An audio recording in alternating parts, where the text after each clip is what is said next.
오늘 이제 아침 저녁에 부는 바람이 달라져서 여러분의 마음과 육체가 다르게 바른 것 같아요.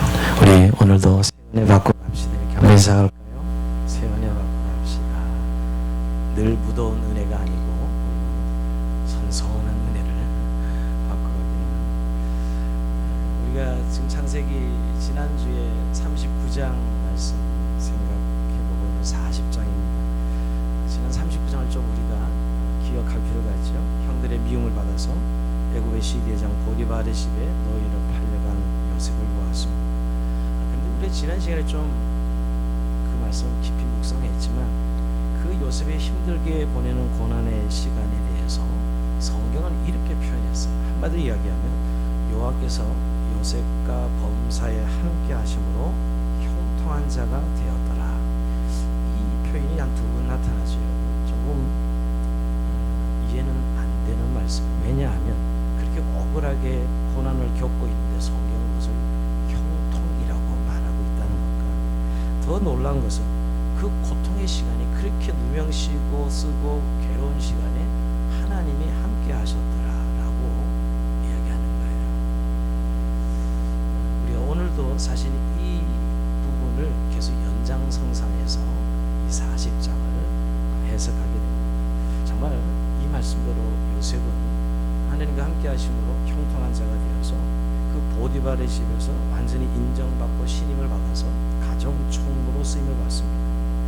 그런데 그렇게 성실하게 일해서 신임받는 가정 총무가 되었지만 거기에 대한 칭찬과 보상은커녕 그의 삶에 억울한 누명을 쓰고 감옥에 갇히게 됩니다. 그것은 보디발의 아내가 잘생긴 요셉을 유혹하다가 순종하지 않자 듣지 않자 그에게 자신을 겁탈했다는 누명을 씌우게 되지요. 참 너무너무 억울한 일이었습니다. 그래서 결국 그 누명을 쓰고 감옥에 갇히게 됩니다. 근데 오늘 본문은 그 감옥에서도 또 보디발의 집에서 참 성실하게 일하여 신임받아서 그 재번 업무를 감당하는 총무 역할을 감당하게 되죠. 근데 그런 중에 오늘 본문에 보면 두 신하를 만나게 돼요. 두 신하가 꿈을 잘 해석해서 그 꿈대로 요셉이 해석한 대로 그대로 이루어지게 됩니다. 그래서 그 이루어진 꿈을 생각하면 좀 덕을 볼 줄 알았는데 요셉에게 아무런 일이 일어나지 않습니다. 자, 오늘 이 이야기인데요. 자, 이제 본문을 좀 한번 살펴가면서 우리에게 좀 교훈을 받기로 합니다. 오늘 본문을 보면 지난주 살펴본 대로 보디발이 아내의 말만 듣고 요셉을 왕의 시대 감옥에 쳐넣어서 감옥 생활을 하고 있습니다. 어느 정도 세월을 보냈는지는 성경에 구체적으로 나와 있지 않지만 분명한 것은 그야말로 요셉의 청춘이 감옥에서 다 썩고 있는 것은 분명합니다. 물론 아까 말씀드린 지난번처럼 요셉은 감옥 안에서 열심히 일을 감당해서 인정을 받고 재반 업무를 감당하게 되죠. 그러다가 이제 어느 날 고위직에 있던 바로의 관리 두 사람이 요셉에 있는 감옥에 들어옵니다. 그런데 요셉이 그들을 섬기게 되죠. 오늘 1절에서 4절 내용을 보면 그 내용인데요. 이 내용을 속에 보면 두 간원장이 나죠. 술 맡은 간원장, 떡 굽는 간원장. 간원장이라면 일종의 신하죠. 바로의 신하. 하나는 술 맡은 간원장이고 하나는 식사를 맡은 그런 간원장입니다. 어쨌든 이 두 사람이 어떤 죄를 지었는지 몰라도 왕의 진노를 사서 시대 감옥에 갇혀 있습니다. 근데 오늘 시대장은 이 요셉으로 하여금, 아니 요셉도 노예인데 말이에요. 죄수잖아요. 죄수인데 얼마나 인정을 받았으니 요셉으로 하여금 그 두 신하를 돌보는 일을 맡깁니다. 이 두 신하는 한마디로 어떤 상황이 나면 왕의 진노를 사서 감옥에 갇혀 있긴 하지만 미결수예요. 지금으로 아직 확정 판결을 받지 않았습니다. 이들의 오직 관심은 왕의 진노가 거두어지고 본인이 왕에게 용서를 받아서 빨리 감옥에서 나가는 것이 소원이었을 것이에요. 근데 그렇게 기다리고 있는 시간들이죠. 근데 이상하게 이 두 신하는 같은 날 오늘 보면 비슷한 꿈을 꾸고 그 내용을 몰라서 근심에 빠지게 됩니다. 자, 5절 6절이 그 내용인데요. 거기 갇힌 애굽 왕의 술 맡은 자, 떡 굽는 자 두 사람이 하룻밤에 꿈을 꾸니 각기 그 내용이 다르더라. 아침에 요셉이 들어가 보니 그들에게 근심의 빛이 있는지라. 자, 이거 여기 좀 설명드리면 두 신하가 사실은 요즘 말하는 비서실 관리들이라고 볼 수 있어요. 옛날에는 고대 이 왕국 시대에는 왕을 독살하려는 음모가 늘 있었기 때문에 왕이 먹는 술이나 음식은 반드시 이 관리의 손을 거쳐서 먹어보고 반드시 왕이 먹는 그런 시대였기 때문에 너무너무 중요한 관리들이죠. 이 술 맡은 관리, 떡 굽는 음식을 감당하고 술을 감당하는 신하들이죠. 어떤 죄인지 모르겠지만 심각한 죄를 지은 것은 분명합니다. 이제 어떻게 보면 미결수 신분이긴 하지만 죽는 날을 조모조모하게 기다리면서 왕이 나를 용서해서 이제 다시 복직시켜 줄 것을 기다리고 있겠지요. 근데 오늘 두 사람이 똑같이 그런 중에 꿈을 꾼 것입니다. 그 꿈을 생각해 보면 자기들의 미래를 보여주는 것 같은데 아무리 생각해 봐도 그 뜻을 알 수 없어서 걱정하고 있는 두 신하의 모습입니다. 이들이 사실은 비서실에 있었기 때문에 한평생 매너로 산 사람들 아니에요. 우리 호텔에 근무하는 분들이 매너가 참 좋죠. 이들도 비서실에 있었기 때문에 늘 왕 앞에서 늘 웃는 모습이어야 되고 그렇게 살았을 거예요. 그런데 얼마나 이들이 근심이 되었으면 오늘 이 얼굴빛이 근심의 빛이 끼어있는 서려있는 것을 보게 됩니다. 요셉이 들어가 보니 그런 것이죠. 근데 오늘 요셉이 생각에는 이 두 사람이 왜 이렇게 근심하고 있을까? 자신이 이 시중드는 업무를 맡은 자로서 궁금한 것이 그들을 돕고 싶었던 것이죠.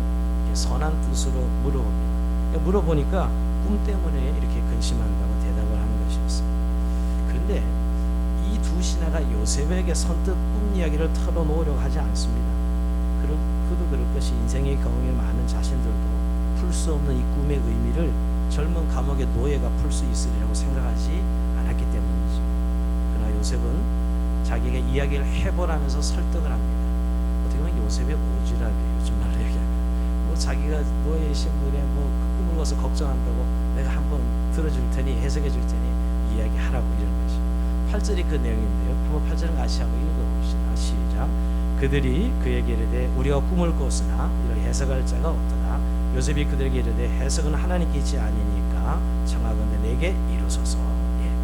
이렇게 요셉이 두 신의 꿈을 해석해 주겠다고 차창에서 났습니다. 근데 그럴 것이 여러분 요셉은 어떤 사람이죠? 꿈으로 계시를 받은 사람이에요. 사실상 하나님의 계획을 꿈으로 받았고 또 사실은 그 꿈은 하나님의 계시인 것을 요셉은 잘 알고 있었어요. 그러기에 그 이방인이지만 그 바로 신하들 그들의 꿈도 하나님이 주신 계시로 이해하고 해석해 주겠다는 것이지요. 정말 그들을 돕고 싶었던 것이지요. 어떻게 보면 요셉의 이런 모습이 저와 여러분의 모습이기도 해요. 어떻게 보면 자기 주제는 노예 신분을 하시는 그런 자리인데 뭘 남의 것 신경을 써 이럴지 몰라도 적어도 우리가 진리를 알고 하나님 인생의 의미와 목적을 어디로 가고 어디로 오는 어디로 가야 되는 것을 아는 우리 그리스도인으로서 다른 사람 모르는 사람을 섬기고 싶어하는 것은 사실 저와 여러분들의 사명이기도 하지요. 자, 근데 여러분 오늘 다시 한번 좀 지난번에 말씀드린 꿈에 대해서 좀 이야기할 필요가 있어요. 여러분 구약 시대에는 사람의 꿈을 통하여 하나님께서 당신의 뜻과 계시를 하셨다는 거예요. 왜냐하면 그때는 성경이 이렇게 완성되지 않은 시대이기 때문에 특별 계시로 꿈을 주셨어요. 그래서 꿈이 하나님 말씀으로 계시를 주시는 것이죠. 더 나가면 구약에 보면 여러분 선지자들을 하나님의 어전회에 끌어올려서 그들에게 말씀해 주시는 여러분 그 구약 시대는 하나님께서 계시하는 특별 계시의 방법이 없었기 때문에 선지자에게 직접 하나님 말씀하시든지 꿈으로든지 한상으로 이렇게 말씀하셨습니다. 신약으로 보면 오늘 그것이 하나님의 계시요 하나님의 뜻이고 말씀이라는 거예요. 단순한 꿈이 아니었어요. 근데 여러분 지금도 근데 왜 이 말씀을 지금도 꿈을 자꾸 계시로 이해하는 분들이 많다는 거예요. 지금 우리가 꾸는 꿈이 구약에 있는 성경에 있는 꿈과 같을까요? 그렇지 않다는 것입니다. 지금도 어떤 꿈으로 자꾸 계시 받으려는 사람이 많아요. 물론 하나님이 꿈으로 계시를 줄 수 있으시죠. 그러나 지금은 완벽한 성경을 우리에게 주셨는데 너무나 명확하게 앞으로 되어질 일과 우리의 구원을 이렇게 문자로 기록한 특별 계시를 주셨는데 지금도 자꾸 꿈으로 계시를 받으려고 하는 사람들이 많아서 이단의 미혹에 자꾸 넘어가요. 대부분 이단들은 꿈 이야기합니다. 사람을 미혹할 때 대부분 꿈을 가지고 해석해 준다면서 사람들을 미혹하지. 사실 지금 우리가 꾸는 꿈은 사람의 의식 속에 잠재되어 있는 동안에 잠자는 동안에 의식의 자극을 주어 나타나는 현상입니다. 프로이드는 꿈을 그렇게 해석하지요. 욕망의 표현으로, 억압된 욕망의 표현으로 보았습니다. 우리가 어릴 적에는 비교적 경험이 꿈에 그대로 나타나고 어릴 때는 여러 가지 요인들이 다 작용해서 굉장히 복잡해지긴 하는데요. 정신과 의사들은 이 꿈의 해석을 정신적 문제를 푸는 중요한 단서로 생각합니다. 그러니까 지금 우리가 꾸는 꿈은 계시가 아니라는 거예요. 인간들이 꿈은 그냥 과거의 사건들과 내가 속으로 원하는 것들이 함께 섞여서 나타나는 현상입니다. 그러니까 자꾸 이 구약의 이런 내용을 읽으면서 오늘라도 꿈을 자꾸 자기 계시로 이해하려는 사람들은 신앙생활을 위험하게 할 수 있다는 거예요. 신앙생활에 도움이 되지 않습니다. 지금 이 말씀은 명쾌하게 말씀을 살고 있는 시대인데 말이에요. 그런 전제를 깔고 오늘 본문을 보면 좋겠습니다. 자, 바로의 신하가 꿈을 꿨는데 좀 특이했어요. 두 사람이 동시에 꿈을 꾸는데 그 꿈은 다르긴 하지만 좀 비슷한 면도 있었습니다. 그래서 두 사람은 동시에 꿈을 꾸었다는 것은 신의 암시일 가능성이 높다는 생각을 하게 되었어요. 두 신하는 비슷하지만 그 내용은 구체적인 내용은 좀 달랐죠. 근데 이 두 사람 하여금 이것이 굉장히 근심의 원인이 돼요. 이런 느낌이에요. 똑같이 동시에 꿈을 꾸었고 그 내용도 비슷한 면이 있었고 마치 동일한 작가가 꿈의 스토리를 만든 것처럼 그런 느낌이 들었던 것입니다. 그래서 두 신하는 이 꿈을 예사 꿈이 아니라 자신들의 장래를 결정하는 중요한 신의 뜻이 나타난 것으로 생각하게 되었죠.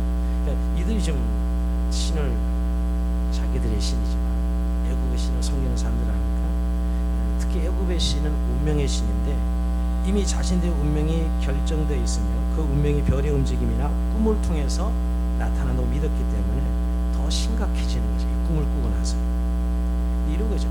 몸은 아픈데 병명을 알지 못하는 그런 상황과 비슷한 것입니다. 자기 운명에 대한 결정적인 뜻이 눈앞에 나타나지만 그것을 해석할 수 없으니까 얼마나 답답하겠어요. 그러니까 이런 의미에서 이 두 신하가 꾼 꿈은 하나님께서 이방인들의 의식 속에 작용해서 그 꿈속에 하나님의 뜻을 집어 넣으신 경우죠. 극히 예외적인 일입니다. 사실 두 신하는 하나님 백성이 아니에요. 이방인이에요. 하지만 오늘 이 요셉을 구원자로 세우시는 하나님의 구속사 프로젝트에 이 이방인들을 끌어들여서 그들 안에 꿈을 통해서 계시하시는 것이죠. 그래서 그 꿈을 꾸게 해서 하나님께서 요셉이 그 꿈을 해석하게 함으로 이방인 이 지금 하나님의 구속사가 이루어져 가는 것을 보게 하시는 것입니다. 어떻게 보면 이 두 신하가 질문을 던지고 요셉이 답을 하게 하는 것이죠. 그래서 하나님 백성이 자신들의 어려움을 해결하는 데 있어서 없어서는 안 될 존재이구나 하는 것을 인정하게 하시는 것입니다. 사실 세상 사람들은 평소에는 하나님 백성이 필요하지 않아 인정도 하지 않습니다. 근데 오늘 결정적 이럴 때는 하나님 백성들의 입을 통해서 인생의 진정한 진리와 삶의 목적 그 의미를 듣게 할 때가 많지요. 우리가 사실 제가 아까 오지랖이라 그랬지만 오늘 예수 믿는 사람들이 세상 속에 살면서 이렇게 뭔가 자신의 삶의 의미와 목적을 깨닫지 못하고 고민할 때 예수 믿는 사람의 입을 통해서 해결해 주시는 그런 은혜를 우리가 종종 보게 됩니다. 자, 그러면서 이 꿈은 결국 하나님으로부터 온 꿈이었다는 것을 우리가 알게 됩니다. 자, 근데 오늘 요셉은 두 신하에게 하나님께서 능히 그 꿈의 뜻을 풀어 주실 것이라고 이야기하면서 꿈을 말하라고 합니다. 우선 이 요셉이 두 신하의 꿈에 관심이 있었던 것은 바로 자신이 꿈의 사람이었어요. 자신이 꿈의 계시를 받았잖아요. 그래서 당당하게 그 꿈을 말해보라고 이야기합니다. 먼저 술 맡은 신하가 자기 꿈을 요셉에게 말하죠. 9절에서 11절 내용인데 그 꿈은 이런 내용이 있습니다. 포도나무가 있었는데 그 포도나무엔 세 가지가 있었고 거기서 그래서 싹이 나고 꽃이 피더니 포도송이가 열려서 익어가지고 그것을 따서 즙을 내서 바로에게 바치는 꿈을 꿨다는 거예요. 내용은 이런 겁니다. 자, 우리가 이 꿈을 좀 우리가 한번 좀 해석해 보면 그냥 과거에 좋았던 시절을 해상하는 그런 의미로 해석해 볼 수 있는데 요셉은 그렇게 해석하지 않습니다. 요셉은 이렇게 해석하죠. 12절에 13절에 이걸 한번 읽어볼까요? 시작. 요셉이 그에게 이르되 그 해석이라니 세 가지는 사흘이라. 지금부터 사흘 안에 바로가 당신의 머리를 들고 당신의 전적을 회복시키리니 당신이 그 전에 술 맡은 자가 되었을 때 하던 것 같이 바로의 잔을 그의 손에 드리게 되리이다. 아멘. 요셉의 꿈 해석의 특징은 자기가 하고 싶은 대로 해석하지 않아요. 하나님이 주신 지혜로 해석하는 것이죠. 여기서 요셉이 주목하는 건 세 가지입니다. 그러니까 이 세 가지를 3일로 해석해요. 3일로. 3일 안에 세 가지의 싹이 나고 꽃이 피고 포도가 맺히는 것을 이야기합니다. 이 사람이 불가능. 어떻게 3일 안에 뭐 꽃이 피고 싹이 나고 열매를 거두어요. 결국 꿈에서는 모든 것이 가능하지만 이건 다시 하나님이 하시는 것이었습니다. 즉 술 맡은 신하가 다시 왕의 총애를 받아서 회복된다는 꿈이었죠. 다시 한번 하나님께서 그에게 이야기하는 것이 아름답게 사용될 수 있는 기회를 주시는 것이었습니다. 요셉은 단순히 희망상을 말하지 않았습니다. 요셉은 술 맡은 신하가 바깥 사정은 잘 모르지만 3일 안에 당신은 왕의 총애를 입어 회복돼서 복직될 것이다 이렇게. 자, 그러자 이제 이 떡 맡은 신하가 용기를 내서 이제 자기 꿈을 이야기합니다. 자, 이 신하의 꿈은 조금 이 술 맡은 자의 꿈과는 좀 다르긴 하지만 내용은 좀 비슷한 면도 있습니다. 자, 뭐냐면 자기 머리를 바로를 위해 준비한 흰떡 세 강주리가 자신의 머리에 있었는데 윗강주리에 바로를 위해 만든 각종 구운 음식이 있었고 근데 그 윗강주리 구운 음식이 새들이 와서 먹어버렸다는 거예요. 자, 이 말을 이 꿈의 내용을 듣고 요셉은 지체 없이 해석합니다. 그게 18절에서 19절이거든요. 그것도 한번 읽어볼까요? 시작.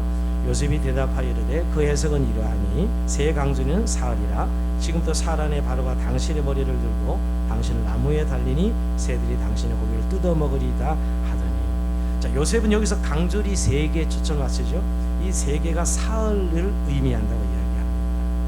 그러니까 결국은 사흘 안에 바로는 당신을 불신해서 당신의 머리를 베게 되고 당신의 시체를 장대에 매달 것인데 새들이 와서 그 시체를 뜯어먹을 것이다.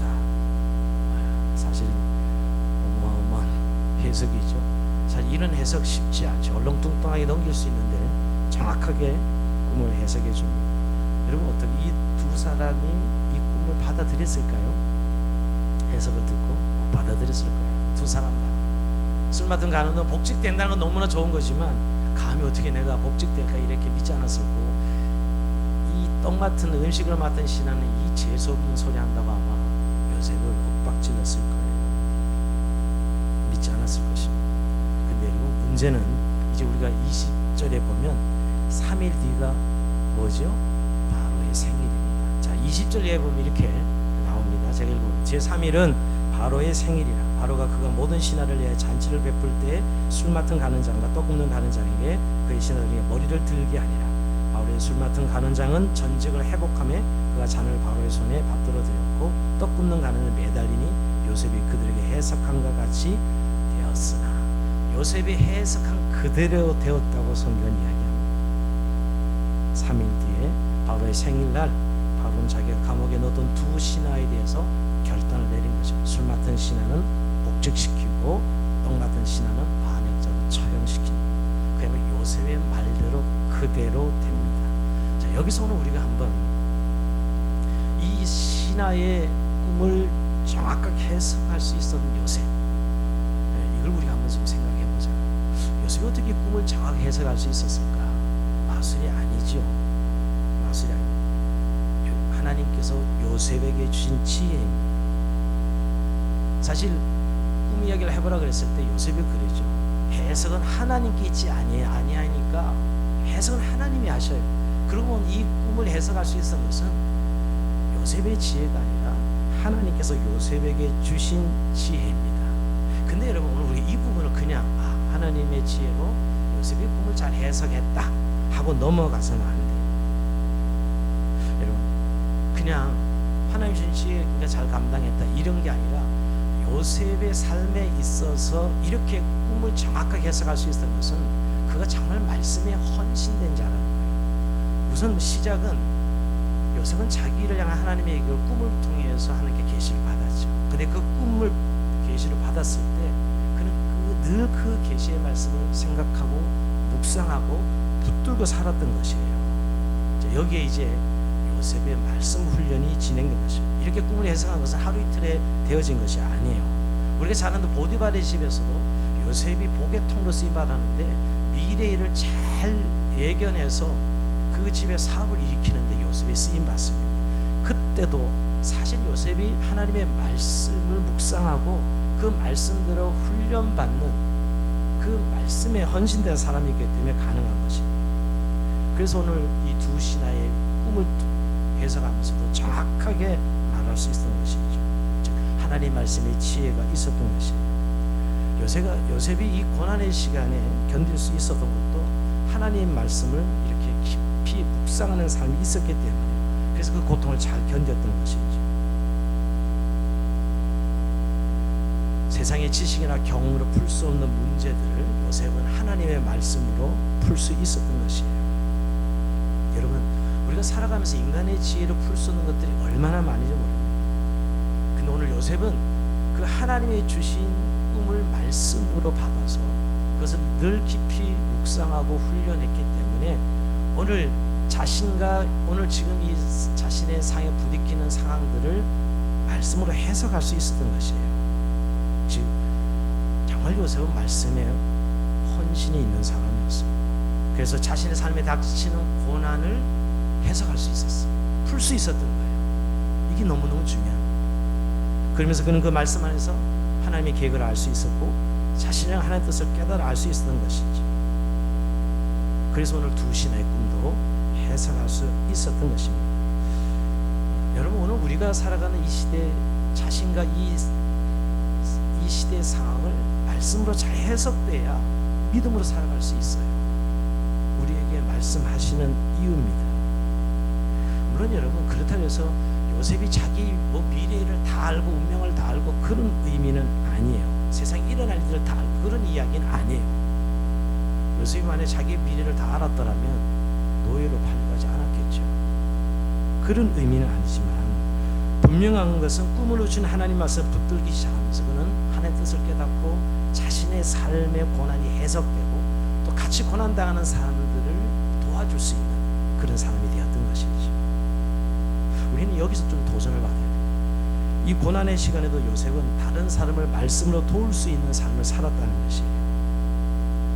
우리가 지금 사는 이 시대를 잘 알기 위해서는 또 내 자신을 잘 알기 위해서는 하나님 말씀을 붙들어야 돼요. 왜냐하면 오늘 우리는 이 엄청난 요셉은 꿈을 가지고도 그 정도 말씀으로 살았는데 우리는 이 계시의 말 성경을 가지고 있거든요.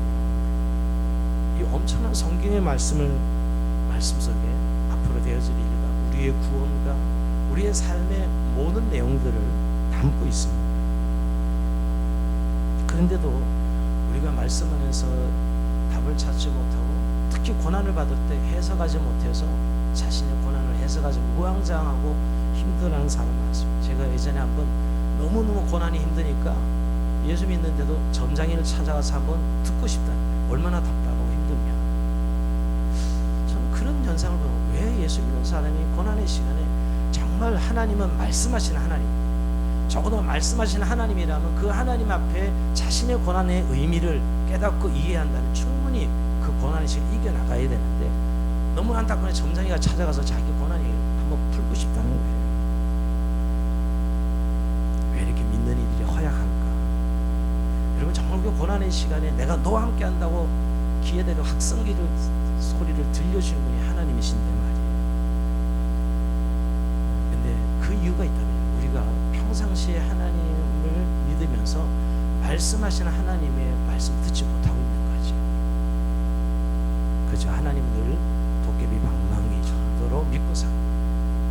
내게 매일 말씀하시는 하나님을 만나지 못하고 늘 도깨비 방망이 정도로 믿고 있는 거예요. 우리는 어느 정도 성경 지식은 있는 것 같아요. 그런데 어느 사건이 벌어지면 어떤 일이 벌어질 때는 전혀 해석이 되지 않아요. 그냥 말씀은 말씀이고 나의 어려움 나의 어려움이고 말씀은 말씀이고 세상은 세상이고 그렇게 살아갈 때가 많습니다. 그 근본적인 이유가 뭘까요, 여러분? 우리가 사실은 말씀으로 살아내지 않고 있기 때문에. 우리가 하나님 어떤 분이요? 성경 하나님은 말씀하시고 우리가 소통하시는 하나님이에요. 인간이 사회성을 가지고 소통하듯이 하나님도 우리 믿는 이들과 소통하시고 말씀하시는 하나님이거든요. 그것이 오늘 성경이고 그것이 오늘 설교자가 설교를 풀어내는 이유입니다. 근데 사실 우리 실제 그 말씀하시는 하나님의 말씀을 우리의 삶으로 살아내지 않고 있는 거예요. 그러니까 어려움 오면 해석이 안 되는 거예요, 자신의 삶. 그래서 고난 속에는 완전히 짓눌려 사는 거죠. 뭐냐면 이건 정말 우리가 매일 살아가는 그리스도의 삶에 말씀의 헌신이 얼마나 중요한지를 깨우쳐 주시는 것이에요. 정말 하나님 말씀하실 때 우리가 반응하고 헌신하느냐는 거예요. 하나님 우리에게 말씀하시죠. 그러면 그 삶의 현장에 그 말씀을 순종하려면 손해봐야 되고요, 때로는 포기해야 되고요, 나를 부인해야 됩니다. 그래야 그 말씀을 체득해서 와 진짜 나에게 말씀하시는 하나님을 체험하면서 그 말씀을 붙들고 날마다 살아가고 해석이 되는데 그거 나 힘들어요, 그거 난 못해요, 나 안 해요. 결국 말씀에 대한 헌신이 없기 때문에 거기서 스탑되는 거예요. 그러니까 하나님 말씀하시는 하나님이 아니고 늘 도깨비의 방망이 되어주기를 원하는 것이죠. 오늘 요셉의 말씀의 헌신이 단순히 하나님 지혜를 주니까 그렇게 되었다 이게 아니라 그가 끊임없이 고난의 시간에 하나님의 음성을 듣고 말씀을 듣고 꿈을 가지고 하나님의 말씀에 계시를 받고 묵상했던 과정이었다는 거예요. 우리 늘 말씀은 말씀이고 나의 현실은 나의 현실이고 이렇게 따로 떨어져 있다는 거예요. 말씀으로 살면 안 될 것 같고 말씀으로 사는 건 특별한 사람들만이 그렇게 사는 것 같고 그러면 결국 하나님 말씀 그때로부터 들리지 않는 것이죠. 물론 여러분 제가 아까 이야기했던 요셉처럼 우리가 말씀을 안다고 해서 우리의 운명을 미리 다 알 수 있는 것은 아닙니다. 우리의 운명은 고정되어 있지도 않고요. 사실 하나님께서 우리의 구원은 확정 지어 놓으셨지만 우리의 모든 다른 대부분은 우리가 말씀 안에 살려고 할 때 하나님 뜻을 깨닫게 되고 하나님 뜻대로 인도를 받는 거예요. 삶으로 하나님 말씀을 붙잡아야 돼요. 그래야 하나님 말씀이 들리고 그 말씀을 따라가는 삶을 살게 되는 거예요. 그래야 해석이 돼요. 내 삶, 이웃과 오늘 이 시대에 왜 하나님 이런 시대에 우리 살게 할까? 그래야 해석이 되죠. 여러분 그러면서 요셉과 같이 우리가 하나님의 말씀에 헌신하는 정말 말씀을 삶으로 살아내는 데 결단을 헌신해야 돼요. 그리고 그래서 그 말씀을 듣고 따라가는 그래서 해석이 되어지고 그 말씀을 붙들고 승리하는 삶을 살아가야 돼요. 오늘 이런 은혜가 저희 여러분 잠깐 넘치기를 주의 이름으로 축원드립니다. 근데 여러분 오늘 두 번째 마지막 문제는 이렇게 꿈의 해석이 그대로 되었으면 이제 요셉이 감옥에서 나가야 되잖아요. 왜냐하면 해석해 줬잖아요. 당신 3일 만에 복권할 것이라고 복직될 것이라고. 그래서 요셉이 일러줍니다. 그때 나 좀 꼭 기억해서 감옥에서 빼내달라고. 자 14절 15절 이해입니다. 한번 볼까요? 당신이 잘 되시거든 나를 생각하고 내게 은혜를 베풀어서 내 사정을 바르게 하려 이 집에서 나를 건져주소서. 나는 히브리 땅에서 끌려온 자요 여기서도 옥에 갇힐 일을 행하지 아니하였나이다. 부탁까지 해요. 여기 지금 3일 만에 복직한 걸 자기가 이미 해석해 줬는데 당신 나가시면 나를 기억해서 나 좀 빼주시오 이렇게 얘기하죠. 그런데 약속까지 해요. 술 맡은 가느니 내가 나가면 당신 빼주겠소 이렇게 얘기해놓고는 오늘 23절 읽어봅니다. 시작. 술 맡은 가는장이 요셉을 기억하지 못하고 그를 잊었더라. 이런 일이 일어날 수 있어요. 아니 그게 뭐 몇 시간 전에 이야기했다고 며칠 전에 이야기했다고 기억하고 빼줘야지요. 근데 잊어. 이게 다 세상에 남의 일이니까 아마 일부러 잊어보려고 잊은 것은 아니겠지만 사람이 화장실 들어갈 때는 마음 다르고 나올 때 마음이 다르지. 나오고 나니까 새카맣게 잊어버리는 거지. 자기 사정 해결되니까 그 자기 꿈을 해석했던 것을 새까맣게 잊어버린 것이죠. 제가 짐작하는 대로 요셉은 이 일로 큰 침체에 빠졌을 거예요. 여러분 나 좀 빼달라고 좀 부탁까지 했는데 분명히 살려면 나갈 거니까. 근데 그걸 싹 잊어버리고 감옥에서 나가지 못하는 자신의 신세가 얼마나 침체를 겪었을까. 근데 여기는 하나님 뜻이 담겨져 중요합니다. 물론 이렇게 요셉이 감옥에 나오지 못한 그렇게 일이 안 되는 것이 하나님의 뜻이라는 게 아니라 이 일에 하나님의 뜻이 담겨져 있다는 거예요. 자, 이럴 때 우리가 정말 하나님의 뜻을 잘 발견하고 인내해야 되는데 우리도 이럴 때가 많거든요, 여러분.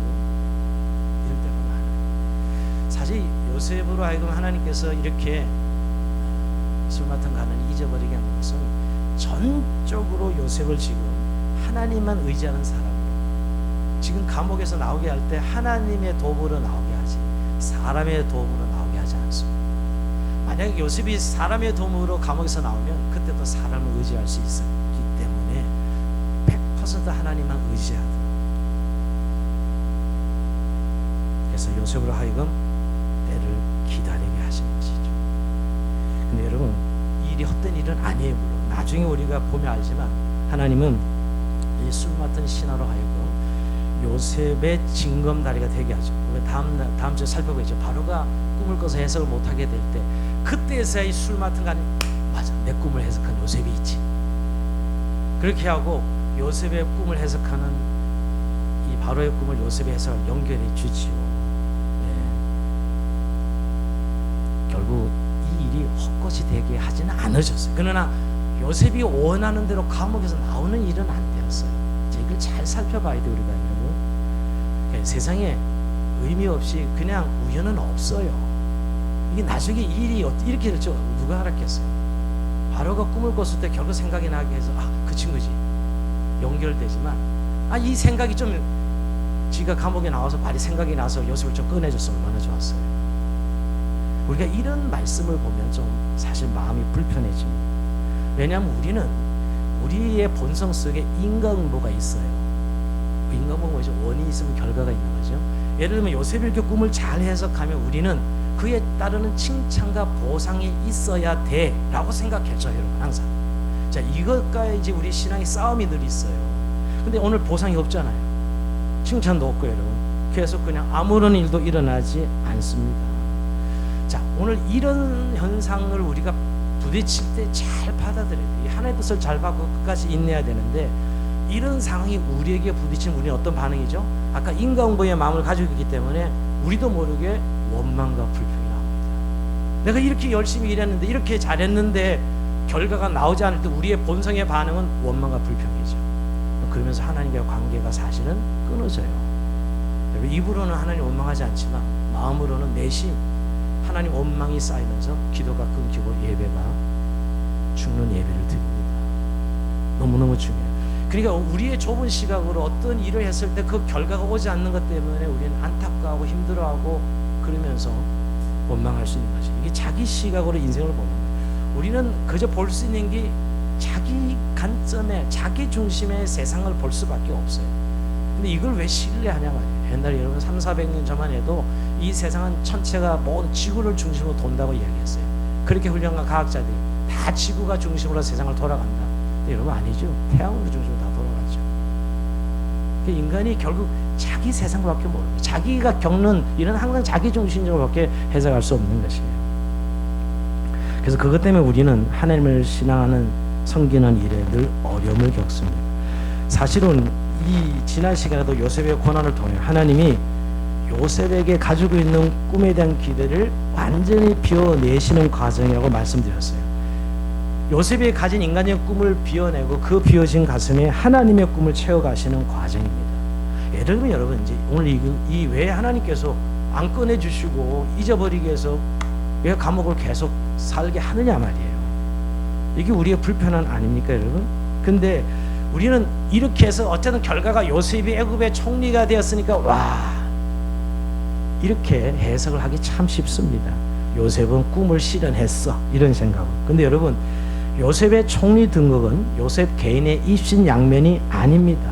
하나님께서 구속사에 당신의 백성들을 애굽으로 보내시간 방편으로 요셉의 역할이 총리 역할, 구원자 역할을 한 것이지, 개인의 어떤 우리가 생각하는 이 해석할 때 와, 이렇게 열심히 사니까 역시 애굽의 총리가 되었어. 우리는 모든 성경을 이런 인과응보적 관계로 해석한다니까요. 그래서 사실 성경을 완전히 자기 주관으로 해석하는 거예요. 맨날 성경은 여러분 그렇게 말하고 있지 않는다. 이 애굽의 요셉이 총리로 등극한 것은 이미 아브라함 시대에 예언한 거예요.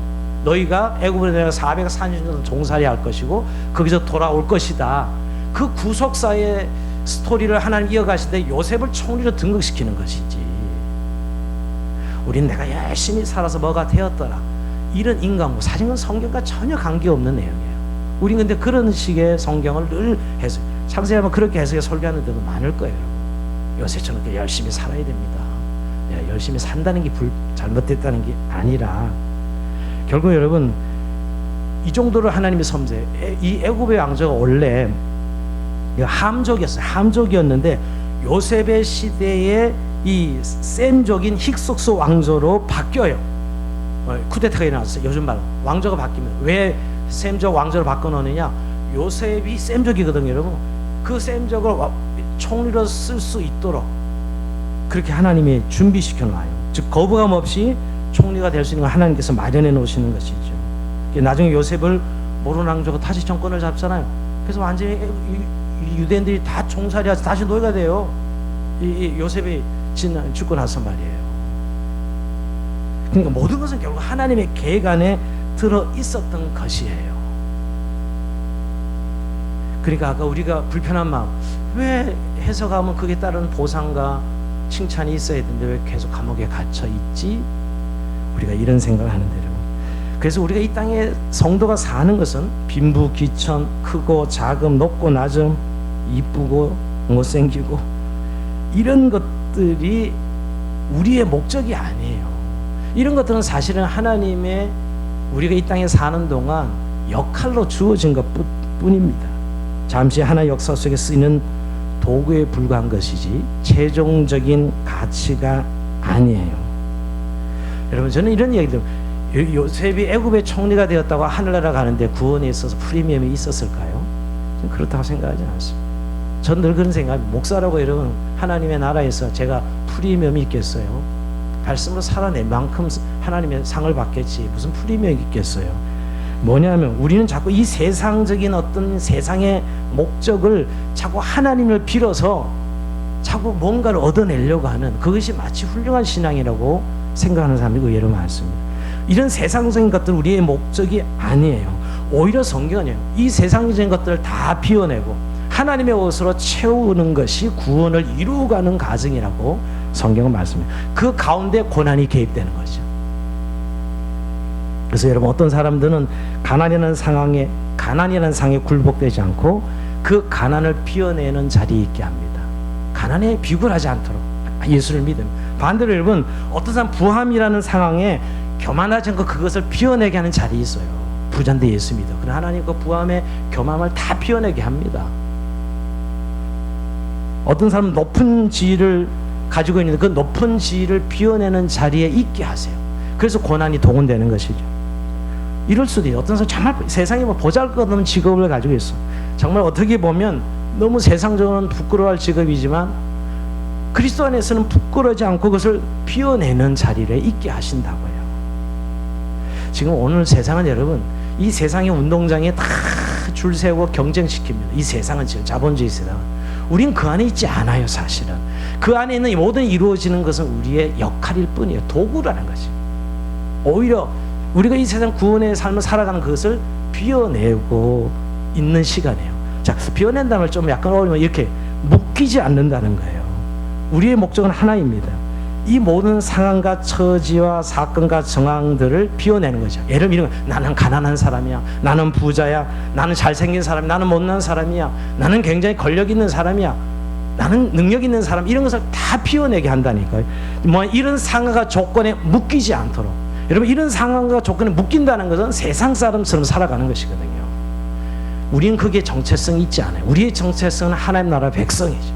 하나님의 자녀, 하나님 나라 백성이 되어서 거기에 이제 묶이지 않도록 하기 위해서 오늘 요셉이라는 인물을 하나님께서 이렇게 고난으로서 훈련시켜 가고 계시는 것이죠. 여러분 천국은 우리가 이 세상에 가지는 가치들이 아무런 가치가 없습니다. 높고 낮은, 빈부귀천, 잘생김, 못생김 이런 것들이 천국에서는 아무런 가치가 없는 것들이에요. 여러분 하나님 예수님께서 이 땅에 오셔 보여주신 그거지요. 우린 지금 하나님의 나라 백성으로 천국에 이르는 구원의 여정을 걸어가고 있습니다. 그런 것들을 하나씩 그래서 이 세상의 어떤 상황이나 조건들이 우리에게 영향을 미치지 못하도록 그래서 너희가 나를 따르거든 자기를 부인하고 제 십자가를 지고 나를 쫓을 것이냐. 변함없는 제자도예요. 이 세상 것으로 너희가 나를 따라올 수 없다. 비워내는 것이죠. 그건 그냥 우리가 사용하는 훈련 도구들 뿐이에요. 부함, 가난함, 높음, 낮음, 빈부, 기천, 이 모든 것들은 여러분, 그런 것들을 축복의 전리품으로 내려놓고 나는 이렇게 축복을 받았어요, 이런 기독교가 아니라는 거예요. 오늘날 교회들은 세상에 말하는 축복의 전리품들을 내려놓고 복을 받았네 안 받았네, 이런 기독교로 기독교가 완전 망해가고 있어요. 사실은 오히려 그런 것들을 비워내게 함으로 어떤 상의 조건에 묶이지 않고 하나님 백성의 정체성을 가지고 구원을 완성해가는 그 모습을 보면 세상이 하나님이 어떤 분이고 하나님 나라가 어떤 것을 알게 하는 데 우리가 이 세상에 존재하는 목적이 있다는 것입니다. 오늘 여러분, 아까도 불편한 것이 하나님이 함께 하시는데 모함당하고 하나님 함께 하시는데 배신당하고 함께 하시는데 누명을 써요. 이게 요셉의 삶이에요. 이게 무슨 하나님 함께 하시, 우리가 생각하면 여기 불편함이 있죠. 하나님 함께 하신다면 모함도 없어야 되고 하나님 함께 하신다면 배신도 안 당해야 되고, 우린 그렇게 생각하지 않습니까? 여전히 배신, 모함, 억울한 누명이 다 있어요. 예, 이것이 지금 여러분 하나님이 믿는 자에게 고난을 주시는 이유입니다. 우리가 하나님과 동행하면 이런 것이 없어야 된다고 생각하지만 오히려 하나님은 우리와 함께 동행하는 길에 이런 모함, 배신, 억울함을 주셔요. 허용해요. 왜?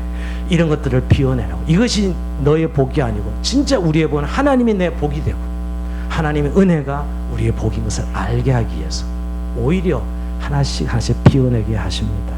여러분, 우리가 누구랑 동행한다는 생각해보면 부부가 같이 살면, 여러분, 오늘 제가 목사의 편지 한쪽 그런 묵상인데요, 누구랑 같이 산다는 것은 내가 복이 되고 내를 내려놔야 돼요. 그죠? 그래야 동행할 수 있어요. 그래야 동행할 수 있어요. 그러니까 우리의 삶에 정말 주님과 함께하는 삶은 내 자아가 내려놓고 포기하고 비워내는 거예요. 그리고 그 안에 하나님의 것으로 채워가는 것이, 오직 하나님을 의지하고 하나님이 내 복이고 내가 너의 복이야 라고 말씀하는 성경이거든요. 하나님 그 자체가 우리의 가장 큰 복이기 때문에, 그래서 이 고난도 결국 우리가 고난 자체가 복은 아닙니다. 그렇게 말하는 그 고난을 통해서도 우리가 얼마나 영광스럽게 만들어지고 지어져 가고 있는 것을 보게 됩니다. 여러분, 그래서 점점 하나님은 이 세상 것을 우리를 비워내게 하셔서 묶이지 않도록 해서 하나님의 것으로 묶이도록, 말씀에 묶이도록, 하나님으로 살아가도록, 거기 내가 너에게 주고 싶은 복이야 라고 말씀하는 것이죠. 우리가 인생을 100년 살아도 하나님 앞에는 제가 지난해 찰나일 뿐입니다. 이제 구원의 여정이, 우리의 구원이 점점점 가까우고 있습니다. 30, 40, 50, 얼마나 우리가 산다고 구원이 가까워지고 있는데, 결국 우리가 이 세상의 조건과 상에 묶이지 않고 오직 주님의 말씀에 붙들림 받아서 하나님의 것으로 채워지는 그런 저희의 복된 삶이 되기를 주의 이름으로 축원드립니다. 자, 우리 찬송하면서 주님